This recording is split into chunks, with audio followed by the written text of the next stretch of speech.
ChatGPT Plus is free for college students through May. Here's the thing. You've got a lot to do between now and then. Studying for finals, writing papers, trying to keep your life on track. And ChatGPT can help with all of it. It can quiz you for your econ exam, make a study guide from your French notes, plan out your meals and study breaks. It can get really specific on how you like to learn. It can even help you come up with ways to stop procrastinating. So from now until summer break, take advantage of all the ways ChatGPT can make your life easier. Restrictions apply. Justin Ellick is here now with the latest in sports. Justin, were you into the Olympics at all this year? I mean, the big time events. Yeah, you watch. What are the basketball or? Yeah, you watch the Team USA basketball games, the men's that is. I didn't catch any of the women's, but you catch the men's basketball games. You catch a little bit of the swimming to catch some of the Katie Ledecky history. The track and field was cool. Noah Lyles coming out on top in a couple of races. Sha'Carri Richardson.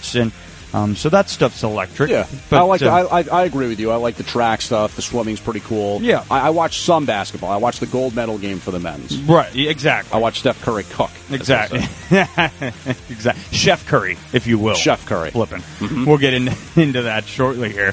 Starting on the diamond, though, in the Bronx, where Giancarlo Stanton hit a 3-run homer after Aaron Judge was intentionally walked in the 5th. Juan Soto went deep twice.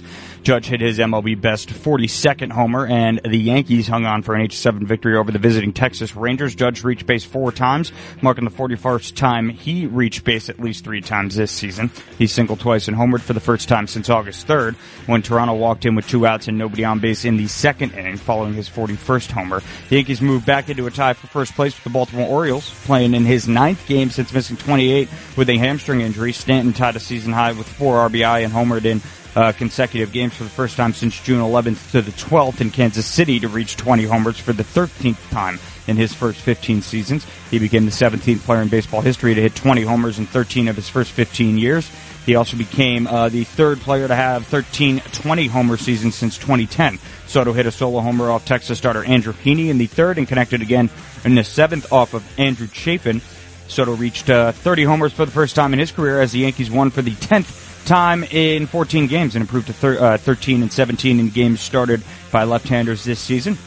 It was Soto's 5th multi-homer game this year and 22nd of his career. Marcus Stroman started on 8 days rest and allowed 1 run and 4 hits in 5+ innings for his first win since June 22nd. He entered the game 0-3 with a 7.56 ERA in his previous 6 starts. Clay Holmes allowed an RBI single to Adolis Garcia, but stranded 2 to secure his 25th save in 35 chances. Up next, for the Yanks, Luis Gil will get the start in the opener of a 3-game series tonight in Chicago. First pitch against the lowly White Sox is scheduled for 8:10 p.m. In Seattle, the Mets had a weekend to forget, suffering a sweep at the hands of the Mariners, complete with yesterday's 12-1 shellacking in the finale. New York's Jeff McNeil ended a scoreless streak of 27 innings with a solo home run in the 6th inning, the only run for the Mets in the 3-game set. Mets starter Luis Severino struck out 8 and walked 2 in 5 innings, losing his 3rd straight. He's given up 14 earned runs in his last 3 starts, failing to make it beyond 5 innings in each. Seattle starter Luis Castillo had the Mets baffled at times, surpassing 1,300 career strikeouts in the start. He fanned 5 straight batters midway through his appearance and got the side swinging in the 4th. Next up for the Mets, they'll get a day off before playing Oakland tomorrow to start a 9-game homestand. On the gridiron, preseason play got into full swing with action around the league all weekend. Following the Giants' 14-3 win over the Lions last Thursday, the Jets joined them in the win column with a 20-17 win over the Washington Commanders in their first preseason game. Starters did not play there. To Paris in the Summer Olympics, where the United States men's and women's basketball teams both held off France over the weekend to win gold. Hardware that was needed for the Americans to tie China for the most gold medals with 40. The U.S. easily won the total medal count with 126. Aside from the 40 gold, the Americans won 42 silver and 44 bronze. That is your sports, James, and I'm Justin Ellick on 77 WABC.